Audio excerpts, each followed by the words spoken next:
right, well, let's talk about rope dropping Magic Kingdom. So we talked a couple weeks ago about rope dropping when my daughter and I went, or our daughter, excuse me, and I went on a couple weeks ago to Halloween Horror Nights to Hollywood Studios. Hollywood Studios. And so now we're going to talk about Magic Kingdom. So you rope dropped it with the kids. Yes. As I was over at Universal doing Halloween Horror Nights. Yes. He had literally gone to bed at what, like 2? You know, it wouldn't have been that bad. My friends I went with tired out, so I was in bed by like 12:30. So it wasn't that bad. Okay. All right. I know you got to bed at like 3 when you did it. It was really late. Really late. So mine wasn't that late. This was a Friday that we did this, and this happened to be a party day, which means that Mickey's Not So Scary Halloween Party was happening this evening. So the park was opened earlier and it closed at 6. So it actually opened at 8 and closed at 6. But that means that early entry started at 7:30, which is very, very early. That's pretty early, isn't it? It's early for us. It yeah. is. It is. And that is something I will say, if you're in the same situation, a lot of times on party days, Magic Kingdom, a lot of people don't go because it closes early. This was the main reason I wanted to do it on this day. I just wanted to show how much you can get done. Yeah. On these party days and very early entry days. So I woke up about 5:15 to get ready, and I know that's so early, and I didn't really sleep that well the night before, so I was kind of already up around like 5. But like doing my hair and makeup and getting dressed like in the dark and trying to pack everything up because we were going to go, and then Jared was going to come in, get the stuff to like put in the car. That way I didn't have to like worry about like checking into like Bell Services and stuff, and that would have taken more time. So I did do that. I did do that. Yeah. I said instead of going to Bell Right. Services. I'm just saying I did end up doing that. Yes, you did. So I got the kids up at 6, got them dressed. They were troopers, like serious troopers about it, because I think they were excited to go ride some rides, like have like a Magic Kingdom morning, which we rarely do. We're more get there in the afternoon and stay later kind of people. Yeah, it's for the most part. That's kind of how we roll. So got them up at 6. We were out of the room by about 6:27. And we were in the hoops section of, we were staying at All Star Sports. We were in the hoops section, which is, it's not preferred, but it's not like, it's standard room, but it's not that far away. No, it's built. It was building 3, so it's not far from the lobby. Yeah. So by the time we got to the bus stop, it was about 6:34, and the first bus had not arrived yet. We were actually the first people in line, which I thought was funny. And just so you know, on regular days where the park opens at like 9 and early entry is at 8:30, they will start running the buses at 7:30. They run an hour before early entry starts. Mm-hmm. If early entry starts before 8 a.m., the buses do not start running until 45 minutes before. So we technically didn't have to be there till like 6:45, but I got there earlier because I didn't want to miss that first bus. Because if you miss that first bus, it takes like another 20 minutes for another bus to come. Right. So you just have to be there before it's anticipated to be there, basically. So the first bus arrived right at 6:45, which was great. Again, it is dark. It is dark outside at this time. Yeah. Which feels weird. So we got to Magic Kingdom about 7:08, got through security, got into the park about 7:12. Oh, and by the way, I didn't beep this time.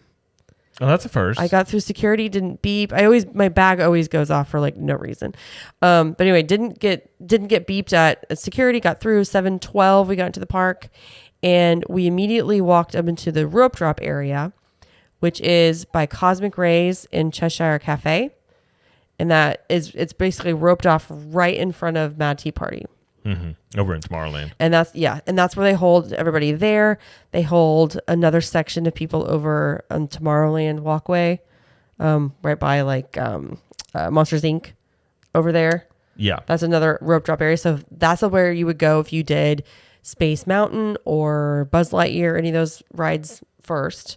But if you want to go to Fantasyland, you got to go to the one by Cosmic Rays. Okay. That's kind of how it works. And just FYI, Fantasyland and Tomorrowland are the only lands that are opened for rope drop or for early entry at Magic Kingdom. Mm-hmm. So Adventureland, Frontierland, Liberty Square, All of those are closed until official park opening. So just FYI. So we got there about 7:21 by the time we walked over there and got in line. And there was a big group already there, but it wasn't terrible. Like we were probably right next to where the bathrooms are, right next to Cheshire Cafe. Mm-hmm. So really, I don't know. There was probably, 100 people in front of us, maybe as a group, maybe. So at 7:27, they dropped the rope, which is kind of early, and we started walking to Seven Dwarfs Mine Train. That was the whole point in getting there this early. We wanted to be able to ride this because our daughter asks us all the time, can we do Seven Dwarfs Mine Train? I'm like, well, do you want to wait an hour and a half? Or do you want to pay $15 or $10, whatever it is? She's like, no to both of those. So we're like, well, we can rope drop at one time and we can ride it again. And so this is what we did. But as we turned the corner by Mad Tea Party to go, a cast member was yelling, Mine Train is delayed. It has a delayed opening. We do not know when it will be open. Basically, lovely things you hear. Yes. So immediately I was like, that's too bad. So we changed our plans. Instead of doing Seven Dwarfs Mine Train, and went right to Peter Pan. And it's Jared's favorite ride, Peter Pan. It's not as much the ride as is the character. Yeah, I know. If you're new to the show, Peter Pan's a villain. That's all I'm saying. There's much lore behind this, but he's not a good guy. But go on. Okay. So Peter Pan, we got in line about 7:32. I had to park the stroller, because I have the stroller with me. Mm-hmm. And I parked it right in front of the carousel, and I left it there for about an hour and a half. I didn't touch it. You said carousel funny. What did I say? You said carousel. Carousel. I don't know why. I did. Kind of. I think. Carousel. Remind me of the California. Ooh, what are you doing? I parked in for the carousel. Yeah. There you Okay, go. I got it. I'm sorry. I just picked up the way you said it. I was like, what? Okay. Sorry, go on. Anyway, I parked it there it was like an hour and a half. I didn't touch it because we were just staying in Fantasyland, just so you know. Right. We got on Peter Pan about 7:42. So we were only in line for 10 minutes. Which for that ride's good. It's great for that ride. Yeah. And we got to go through and see the shadows and the twinkling of Tinkerbell and all that stuff in the rooms and the kids like that. So when we got off of Peter Pan, I could see people walking fast and some people running toward the other side of Fantasyland. And I was like, Mine Train must be open. Good chance of that. Good chance. So we hustled over there and I'm making the kids like kind of jog and they thought it was funny. Our son was just like, oh, we get to run. Right. He just loved it. Whatever. So we got in line about 7:49 and it was posted wait at 45 minutes. I knew going in, it was not 45 minutes. First of all, there's no lightning lane yet. Right. And where we were in line, we were still outside in the queue when it stopped when I started my timer. And I was like, there's no way this is 45 minutes. Spoiler alert, it was 15 minutes. That was it. Okay. I was like, okay, I can deal with 15 minutes. And so it was about 8:09 when we got off. And by the way, our kids loved it. Our son just grabbed on me the whole time because he was kind of nervous. He had never ridden it before, right? I don't remember. I don't think was that he his has. first time? Pretty sure it was. I don't think he's ridden it before. Oh man, I thought he had done it before. Well, he was fine. He just grabbed onto me. He kind of does that on rides. He just sort of, as long as like somebody's holding on to him, he's good. Yeah. And our daughter, she got to ride. Well, she rode by herself because she's 7 now and she can do that. It was a big deal. It's a big deal when when she was there with her cousin. They were both 7, and it was like, we're riding this by ourselves because we're 7. We're like, yeah. Okay. Well, I told her at first she didn't want to do it by herself because she had ridden again with her cousin before, but not by herself. And I said, if you want to do this, I have to ride with your brother, and you can ride by yourself. But that's the only way we can do this. Mm-hmm. She's like, okay, I'll be brave. Like, okay, I'm right behind you. It's fine. And then she was probably perfectly fine. And then she was great. Yeah. It was fine. So, like I said, we got off the ride about 8:09. The park was fully open by the time we got out. And from here on out, it's kind of whatever the kids wanted to do. Mm-hmm. Like, I knew it was going to be a lot of Fantasyland because they're 7 and 4. You kind of stick. That part of the park is kind of specifically built for them. Oh, yeah. I was like, I have no intention of going pretty much anywhere else. And that was fine. So we decided to do Winnie the Pooh. It was posted 15 minutes. It was a walk-on. We did the carousel. They had no wait. It literally was just like ride now, basically. I was like, cool. Gosh, I still have PTSD from when it reopened under COVID, where that thing was like at least a 45-minute wait every single time. Oh, and our daughter had to do it. Oh, that was bad. Yeah. So yeah, there was no wait for that. We did It's a Small World, posted 5 minutes. We walked onto that. And by this time, let's see. Yeah, by this time it was almost 9 o'clock. So in an hour and a half, we had done, I guess, five attractions. One of which being Seven Dwarfs Mine Train. One of us was Seven Dwarfs Mine Train, and with little kids Yeah. behind me walking when they don't walk fast. They don't. They run. They run like I walk. There you go. Mm-hmm. That's right. Anyway, so we got a lot done in, I feel like, that period of time, because It's a Small World it's a slow go. It takes a while to get through that ride. So Well, it takes a while to extract information from people.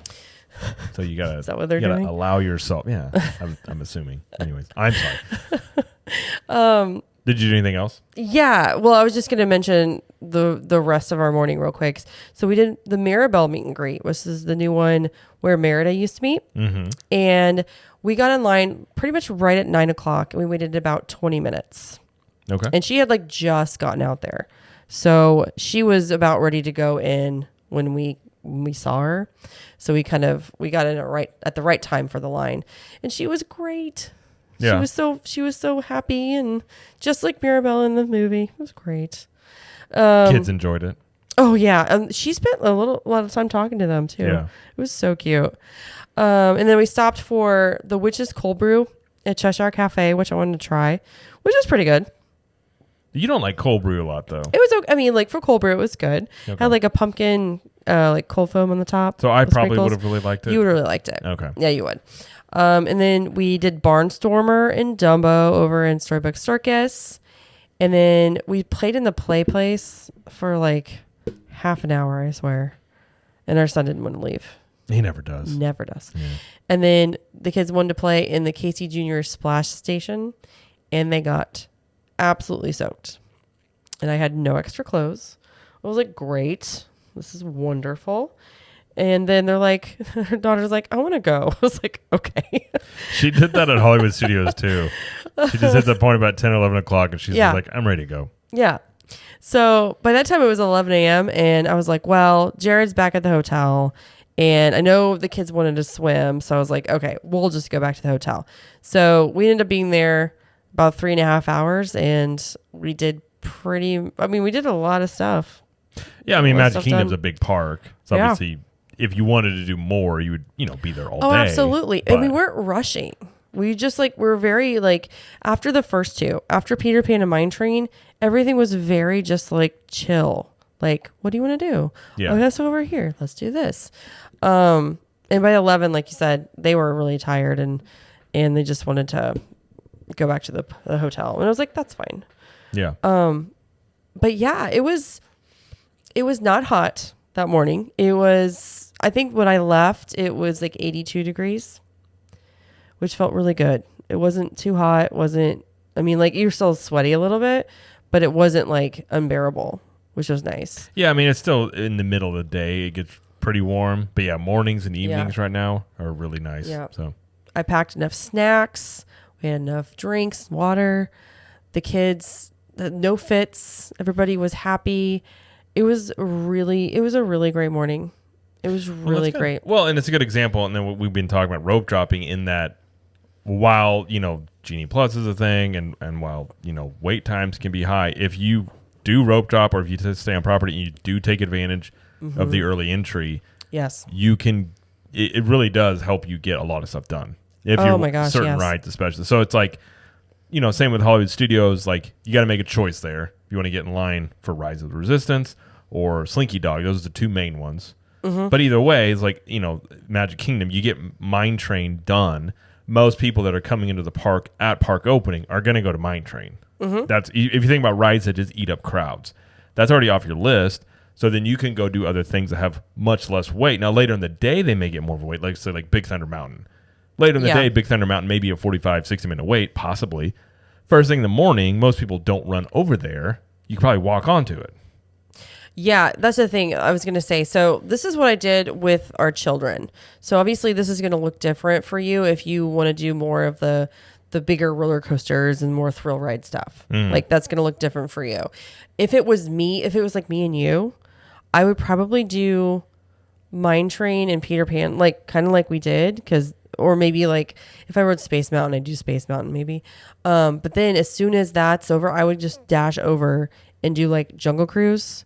Yeah. Big Thunder and like Pirates and get those done And you can get those done pretty quick. really first thing in the quickly. morning. Yeah. That would be my strategy. Yeah. Well, that's what we talk about, which we'll talk about some tips here. Yeah. But like, I'm kind of already talking about them, we are, but like when it comes to like rope dropping, there's no one way to do it. A lot of it depends on, and what people ask a lot, like rope dropping strategies, a lot of it just depends on what you want to get done. Like what are you, and I always tell people, just have a priority list. Like what's your top priority?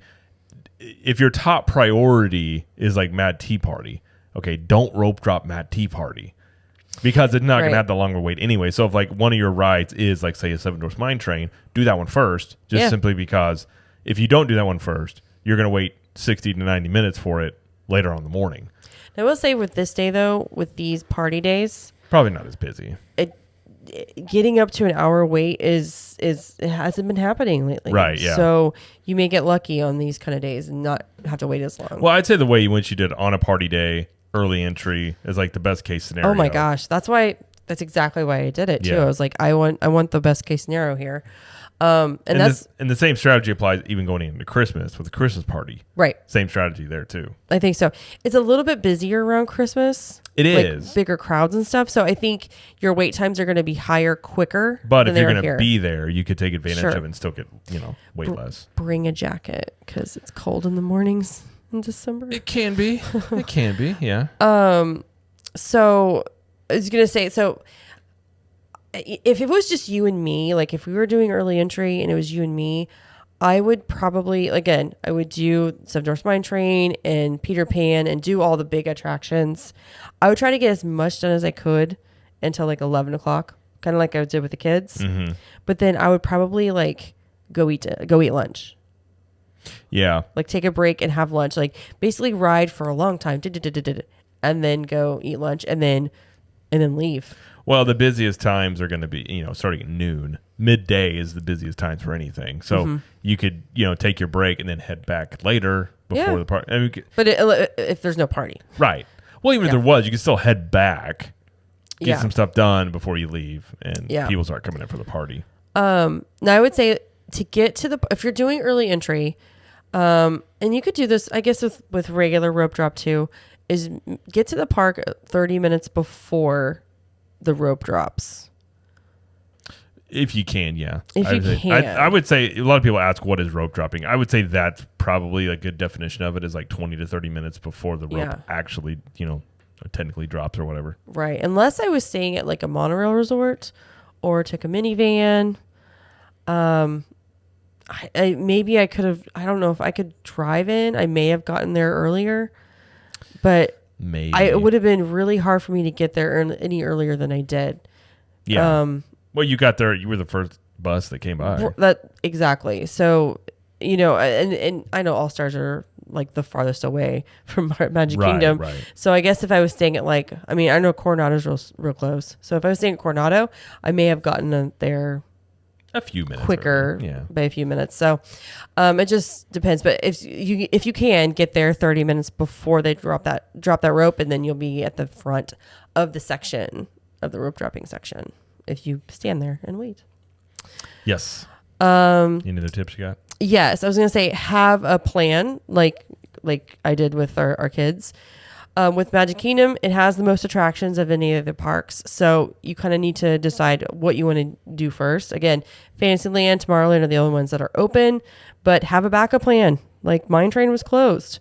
Make sure that's not like if that's the one you want to do, awesome. But make sure you have a backup plan because stuff like that happens all the time. Well, it's like when we were at Hollywood Studios, Mickey and Minnie's was down. So, you always got to think in the back of your head, having a backup plan. Rise of the Resistance. All the time. Even it's not open. The morning we were there, Slinky Dog went down shortly after we rode it. Mm-hmm. So it does happen. And Yep. you just, it's not fun, but maybe just think in the back of your head, if this is down, that's why I used to tell people, if you're on your phone, you have your notes, like have a priority list. So if one's down, you just go, okay, let's go do this one. Yeah. Yeah.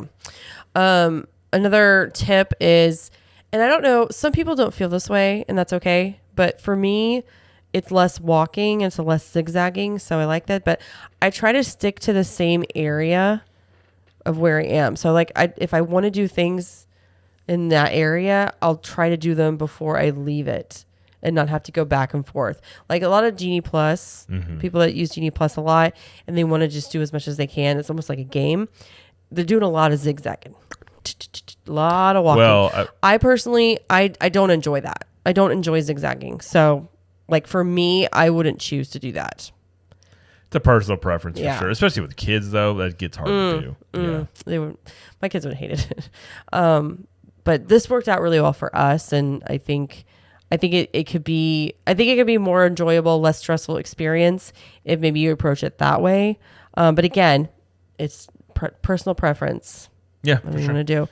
Now for Magic Kingdom, I don't remember. Does Be Our Guest do breakfast again? I honestly couldn't tell you. It's been so long since we've even tried to eat there. Okay, yeah. So I don't think they do. I don't think they do breakfast yet, but they used to. And it was a hack that you could make a very early breakfast reservation and be one of the first people in line for Mine Train because it was like right across the way. I don't think they do that anymore though. I don't think they do it. If they ever do that again, that is another way to get there. Cinderella's Royal Table, they do breakfast. So you can do that with Cinderella's Royal Table. True. So, yeah, Crystal Palace does breakfast as well. So there are options if you want to make an early morning breakfast reservation and be one of the first people in the park and have access to it like that. That's good. But again, with early entry being a thing, it's not as much of a factor anymore like it was. Right. Yeah. Yeah. I would agree. So I don't think I have any other tips. I just kind of wanted to share my experience. No, I think it's a good thing. And I'm just trying to think if there's anything else I can think of. A lot of stuff I said when the Halloween, again, my brain here, the Hollywood Studios rope dropping episode, you can always listen to that one. A lot of those tips would apply here as well, just in terms of, again, the biggest tip you can have is just have a plan. Right. Because, the last thing, whether it's a Halloween party or it's rope dropping or it's going into a park, it's just you walk into the gates and then you turn and go, what do you guys want to do? Because then you're that's valuable time that you're trying to figure out what to do. And when you're talking about rope dropping, 10 minutes, it's like, remember Interstellar, where it was like you spent an hour on that planet and it was like 19 years or something like that. Yeah. Like time sped up. It's like rope dropping, like 10 minutes is like an hour. It means a lot more because that's amount of time as other people are getting in line for things or you could do something. So having a plan and just not, I guess, hesitating much right when you get into the park is probably the best tip I could give. It's just, make use of that extra time that you have. Yeah. And then waffle around noon, then you can argue about what to do. Okay. Yeah. And this is for when we do future episodes about Animal Kingdom and Epcot, because we'll get to those sometime soon about rope dropping those. I love rope dropping zoos. Stop. It's a zoo. Okay. It's technically whatever. a zoo. No. I'm sorry. That was a mean. I'm sorry. That's not the point. I strayed off target. I'm sorry. Thank you. So we'll talk about Epcot and Animal Kingdom rope dropping in future episodes. But another thing to keep in mind, again, connected with this one, when this is a party day, for example, the crowds are lower. It does mean the crowds can be higher at the other three. Yes, it does. So keep that in mind. If there's a party that day, be like, oh, I'm not going to go there because I want to stay and watch fireworks. Be like, oh, but the rest of them will be busier. Mm-hmm. So that's not a rope dropping suggestion or a tip per se, but it is just something to keep in mind. It's a general park flow tip. Yeah, absolutely. I suppose, so. All right. Yeah, absolutely. Anything else you got? I don't think so. I just had a great day with my our children. It was wonderful, and I would like to duplicate that sometime soon. Maybe not get up at 5:15, but You know what I mean? Well, have fun like that. One day we can rope drop as an entire family together. That would be great. One day. We'll do that. You're a lot harder to get up in the morning. I'm not gonna lie. You're really hard to get up in the morning. So this is why I did this without you, because I was like, it's much easier to get going because Jared's a night owl, aren't you? Sleeping Jared prioritizes. Oh, Jamie's had an ongoing battle with Sleeping Jared. I do not like that guy. Listen, he's selfish. He has one job. He only wants, yes. Yeah, he has one job. His one job is to get me sleep, and that's all he cares about. But I don't like that guy. I don't like him. Well, he's a part of me. I don't know what to say. Anyways, all right. Well, I think that will do it for the show. And like Jamie said, when we rope drop the other ones, we will have even more rope drop tips. Yeah. I don't know. We're just going to call this rope dropping tips. There's really no fancy segment name. Dropping the rope. Lee style. I'm gonna get a voiceover guy like dropping the rope, but that doesn't sound next. That wouldn't be good. Don't do that. I'm not gonna do that. Note to self: don't do that. Okay. Dropping the rope. Ballad of the Lees. Ballad of the Lees. Oh. I don't know. Anyways, that'll do it for the show.